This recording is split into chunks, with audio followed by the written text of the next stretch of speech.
എല്ലാം അനുഭവിച്ചു വന്നതാണ് അല്ലേ? എനിക്ക് തോന്നുന്നു ഇതിപ്പോ എന്റെ അടുത്ത് ചോദിച്ച സ്ഥിതിക്ക് ഇത് ഞാനൊരു നമ്മളുടെ ഫിലിമില് വേറെ ആരെങ്കിലും ഒക്കെ ആയിട്ട് കോ ആക്ടേഴ്സ് ആയിട്ട് പറയുകയാണെങ്കിൽ അവർക്കും ഇതേ അനുഭവം ഉണ്ടായിട്ടുണ്ട്. കാരണം ഇപ്പോ ഈ വലിയ ആൾക്കാരായി നിൽക്കുന്ന ആൾക്കാർക്കും പഴയ കാലഘട്ടങ്ങളിൽ പലതും അനുഭവിച്ചിട്ട് വന്ന ആൾക്കാരാണ്. അപ്പോൾ അതൊന്നും എനിക്ക് അത് എടുത്തു പറയണമെന്നൊന്നുമില്ല, ലൈക്ക് ഇപ്പൊ ഞാൻ പോയതോ എന്താണെന്നുള്ളതൊന്നും. പക്ഷെ ആരുടെയൊക്കെ സ്പീച്ചിലൊക്കെ കേൾക്കുമ്പോൾ ഞങ്ങൾ അങ്ങനെ ചെയ്തിട്ടാണ് ഇങ്ങനെ കഷ്ടപ്പെട്ടിട്ടാണ് ആ ഒരു അതല്ലാതെ നമുക്ക് കുറച്ച് സൗകര്യത്തിലാണ് നമ്മളിപ്പോ ഇപ്പോഴത്തെ ജനറേഷനിലുള്ള എല്ലാവരും വരുന്നത്. അപ്പോൾ ആ ഒരു ഇത് വെച്ച് നോക്കുമ്പോൾ നൈസ്. അത്രയും കടമ്പകൾ കടക്കാണ്ട് നമുക്ക് എന്തോ ഒരു ഭാഗ്യവശാൽ നമ്മളെ ഈശ്വരൻ ഈ ഒരു ഫീൽഡിലേക്ക് എടുത്തിട്ടിട്ടുണ്ട്, അല്ലെ എന്റെ പ്രോബ്ലംസ് സോൾവ് ചെയ്യാൻ മാളവിക ഇങ്ങോട്ട് പോട്ടെ എന്നുള്ള രീതിയിൽ. അപ്പൊ അതില് ഒരു സന്തോഷം, ഭാഗ്യം. പിന്നെ ബാക്കി വരുന്നതൊക്കെ പാർട്ട് ഓഫ് ലൈഫ് തന്നെയാണ് ഞാൻ കരുതുന്നത്. ഒരു അപ്പ് ഉണ്ടെങ്കിൽ ഒരു ഡൗൺ ഉണ്ട്, സന്തോഷം ഉണ്ടെങ്കിൽ സങ്കടം ഉണ്ടാവും, നാച്ചുറൽ ആണ്. ഒരു നല്ല ഉണ്ടെങ്കിൽ ഒരു മോശം ഉണ്ടാവും. എല്ലാവരും ഒരിക്കലും നല്ലതല്ലല്ലോ. ഏതൊരു നല്ല ആളിലും ഒരു മോശമുണ്ട്, ഏതൊരു മോശം ആളിലും ഞാൻ നല്ലത് കാണുന്ന ഒരാൾ കൂടിയാണ്. അതിൽ ഞാൻ വിശ്വസിക്കുന്നു. അപ്പൊ ഈ കാണിക്കുന്നവർ അവർ കാണിക്കട്ടെ, എന്താണെങ്കിലും ഒരിക്കലും നിർത്താൻ പറ്റില്ല. ഇല്ല, നമ്മളെങ്ങനെയോ അത് നമ്മൾ മെയിൻറ്റെയിൻ ചെയ്യാൻ, മാറാണ്ടിരിക്കുക, ആർക്കും വേണ്ടി മാറാണ്ടിരിക്കുക എന്നുള്ളൊരു ഇത് വിചാരിച്ച് പോകുന്നു. ഇപ്പം ഈ ഫോട്ടോസ് ആണെങ്കിലും ഇൻസ്റ്റയിലൊക്കെ ഇടുന്ന ഫോട്ടോസ് ആണെങ്കിലും ഒത്തിരി രീതിക്ക് ചർച്ച ചെയ്യപ്പെടുന്നുണ്ട്. ഫോട്ടോസ് ആണെങ്കിൽ റീൽസ് ആണെങ്കിൽ ഒത്തിരി രീതിക്ക് ഒത്തിരി ചർച്ച ചെയ്യപ്പെടുന്നുണ്ടല്ലോ. കമന്റുകൾ നോക്കുവാണെങ്കിൽ ഒത്തിരി ചർച്ച ചെയ്യുന്നു. എന്താണ് ഈ കുട്ടി ഇങ്ങനെ, എന്താണ് ഈ കുട്ടി ഇങ്ങനത്തെ പോസ്റ്റ് ചെയ്യുന്നത്, എന്താണ് ഇങ്ങനത്തെ ഡ്രസ്സിങ് രീതി. അത് നമ്മുടെ ഒരു സ്വാതന്ത്ര്യമാണ്, അതിന് യാതൊരു മാറ്റമാണ്. നമ്മുടെ സ്വാതന്ത്ര്യമാണ്. നമ്മുടെ വീട്ടുകാർക്കില്ലാത്ത ദുഃഖം മറ്റാർക്കും വേണ്ട. അതാണ് എൻ്റെ ഏറ്റവും വലിയ മറുപടി. നമ്മുടെ വീട്ടുകാർക്കില്ലാത്ത ദുഃഖം വേറെ ആർക്കാണ്? ആ ഒരു ചോദ്യം ഇട്ടുകൊണ്ട് ഞാൻ ചോദിക്കുന്നതാണ്. അതെ, അതൊരു അങ്ങനെ വന്നു ചെയ്യുമ്പം ഇങ്ങനത്തെ ഫോട്ടോഷൂട്ടൊക്കെ കണ്ടു കഴിയുമ്പോൾ പല കമന്റുകളും വരാറുണ്ട്. അതൊക്കെ പല കമന്റുകളൊന്നും വായിക്കാറില്ല, മറുപടി കൊടുത്ത് ഞാൻ കണ്ടിട്ടില്ല ഇതുവരെ. അതൊക്കെ കാണുമ്പോൾ ഒത്തിരി വിഷമം തോന്നാറുണ്ടെന്നും എനിക്കറിയാം. സ്വാഭാവികമാണ്, ആർക്കും, എനിക്കും സ്വാഭാവികമായിട്ട് തോന്നാറുണ്ട്. എനിക്കും ദൂരം കമന്റുകൾ അവനെ ഒന്ന് നോക്കി തന്നെ നമുക്ക് ഇല്ല, നമ്മൾ ഒന്നും കൂടെ ധൈര്യം സംഭവിക്കും അല്ലേ ഇനീഷ്യൽ ടൈമിൽ കേട്ടോ. ആദ്യമൊക്കെ ഈ ഇപ്പൊ നേരത്തെ ഞാൻ പറഞ്ഞു അതിനെ പറ്റി ആവശ്യമില്ലാത്ത പറഞ്ഞു കഴിഞ്ഞാൽ ആർക്കെങ്കിലും കൊള്ളും, ഉള്ളത് പറഞ്ഞോ, ഒരു കുഴപ്പമില്ല, ഞാനും സപ്പോർട്ട് ചെയ്യാൻ വേണമെങ്കിൽ ഞാൻ അങ്ങനെയാന്ന് പറഞ്ഞിട്ട് എന്നുള്ളൊരു ആളാണ് ഞാൻ. ആദ്യമൊക്കെ പെട്ടെന്ന് ഇൻസ്റ്റഗ്രാമൊക്കെ ഒന്ന് ഓണായി തുടങ്ങിയ സമയത്ത് അല്ലെങ്കിൽ അപ്പൊക്കെ കമന്റ്സ് കാണുമ്പോൾ അയ്യോ ഇവരെന്താ ഇങ്ങനെയൊക്കെ പറയണേ എന്നുള്ള രീതിയിലായിരുന്നു. അന്നൊക്കെ മെജോറിറ്റി കുറവായിരുന്നു കേട്ടോ കമന്റ്സും കാര്യങ്ങളൊക്കെ. അപ്പോൾ അത് കഴിഞ്ഞ് ഇപ്പോൾ എന്ന് പറഞ്ഞു കഴിഞ്ഞാൽ ഇപ്പോൾ എനിക്കൊരാൾക്കല്ല, അവർക്ക് ഇടണമെന്ന് തോന്നി ഏത് ഫേമസ് ആൾക്കും, ഏത് ഷാറുഖ് ഖാന് വരെ ഇവൻ ഏതാന്നുള്ള രീതിയിൽ കമന്റ്സ് വരുന്ന ഒരു കാലമാണ്, ചെയ്തിട്ടും ഉണ്ട്. അപ്പോൾ എല്ലാവർക്കും കിട്ടുന്നുണ്ട്. പക്ഷേ അത് ബോധർ ചെയ്യാണ്ടിരിക്കുക എന്നുള്ളതാണ് എനിക്ക് പറയാനുള്ളത്.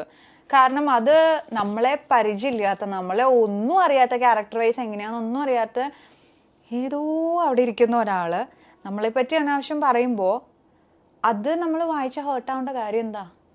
നമ്മളുടെ ഫാമിലി, നമ്മളുടെ വീട്ടിലെ 4 ആൾക്കാർ അല്ലെങ്കിൽ നമ്മളുടെ ഫ്രണ്ട്സ് നമ്മളെ പറ്റി പറയുകയാണ്, ഇങ്ങനെ കേട്ടല്ലോ അല്ലെങ്കിൽ ഇങ്ങനെ കണ്ടല്ലോ എന്ന് പറയുകയാണെങ്കിൽ അവിടെ I have A valid reason അവർക്ക് ക്ലിയർ ചെയ്ത് കൊടുക്കാൻ. അല്ലടാ അല്ലടി അങ്ങനെയല്ല എന്ന് പറഞ്ഞിട്ട് ഇത് എനിക്ക് ചെന്ന് പറയാനോ അല്ലെങ്കിൽ ഇത്രയും ആൾക്കാരുടെ മുമ്പ് ഇവരെയൊക്കെ പറയുന്നതൊക്കെ ചേഞ്ച് ചെയ്യിക്കാനോ എനിക്ക് പറ്റില്ല.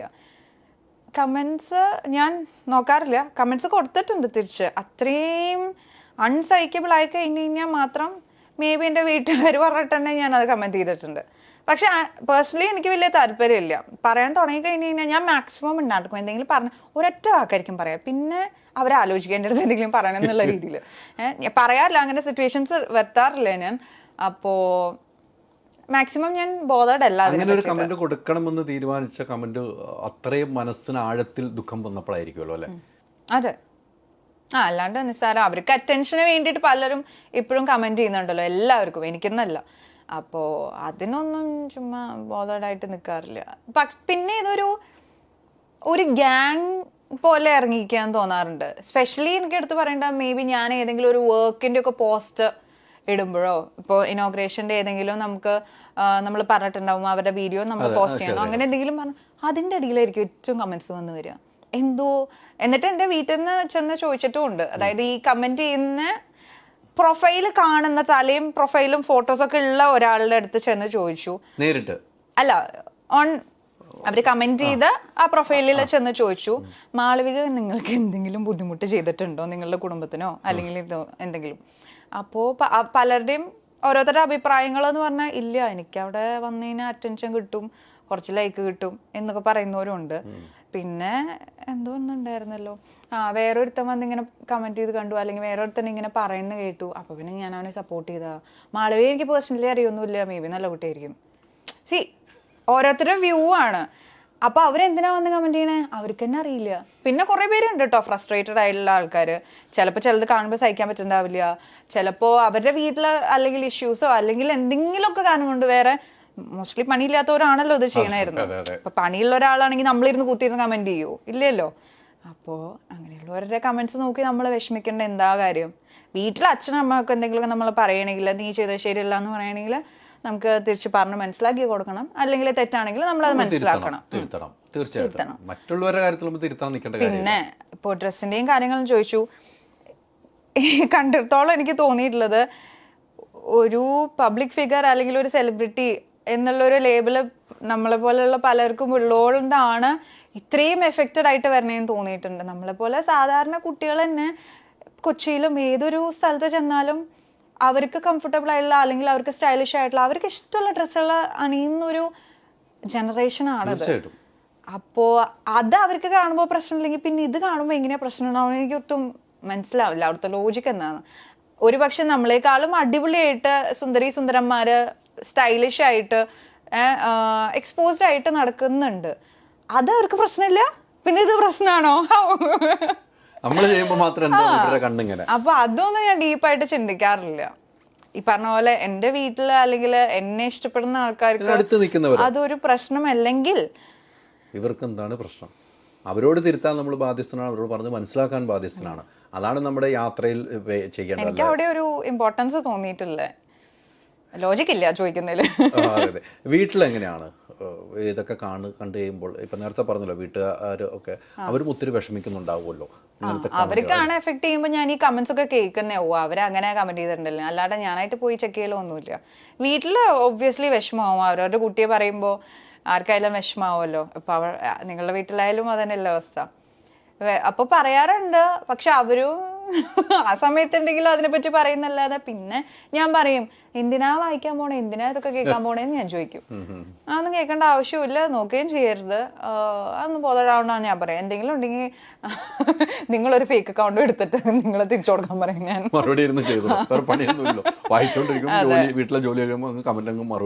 അല്ല, പക്ഷെ ഇപ്പോ ഞാൻ നേരത്തെ പറഞ്ഞില്ലേ ഒരു ഫേക്ക് അക്കൗണ്ടിൽ നിന്ന് നമുക്ക് മെസ്സേജ് ചെയ്തിട്ട് അതേ ആളുടെ അടുത്ത് നമ്മൾ ചെന്ന് പലരുടെ അടുത്ത് ഇങ്ങനെ സംസാരിക്കുമ്പോൾ നമുക്കറിയാനായിട്ട് സീരിയസ്ലി ഇത് വല്ല ഗാങ്സ്റ്റർ വല്ല ടീം പ്ലാൻ ചെയ്തുണ്ടാക്കിയാണ് ഗ്യാങ് ആണോ അതോ ഒരു റിയൽ ആയിട്ട് കമന്റ് ചെയ്യണാണോ എന്ന് അറിയാനുള്ള ഒരു ആകാംക്ഷയില് ഞങ്ങൾ ചോദിച്ചിട്ടുണ്ട്.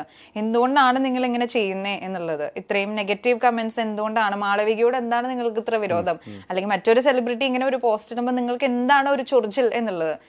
പലർക്കും ഒരു റീസൺ ഇല്ലാത്ത ഒരു കാര്യങ്ങളാ പറയുക. അപ്പൊ നമ്മൾ ഇങ്ങനെ മുഖത്തോട് മുഖം നോക്കും, ഓഹോ എന്നുള്ള രീതിയിൽ.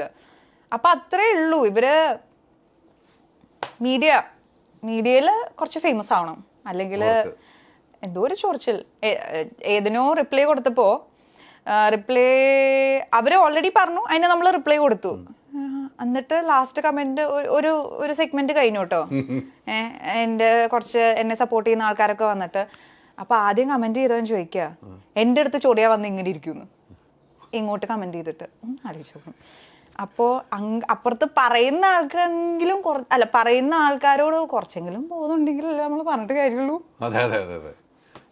വേറെ പണിയില്ലാത്തോണ്ടാണ്. അതെ, മെയിൻ ഫസ്റ്റ് ലൈൻ അതാണ്. ഒരു ജോലി ഇല്ലല്ലോ, ജോലി എടുത്ത് ജീവിക്കുവാണെങ്കിൽ ഇവനൊന്നും വേറെ പണി ഉണ്ടാവില്ല. അവൻ ജോലി എടുത്ത് വീട്ടുകാരെ അതെ അതെ അവന്റെ വീട്ടിൽ എങ്ങനെയാന്നുള്ള ആദ്യം ചിന്തിക്കുക, എന്നിട്ട് മറ്റുള്ളവരുടെ വീട്ടിൽ ഒളിഞ്ഞു പോകുക. അതൊന്നും അറിയുന്നില്ല, പാവം.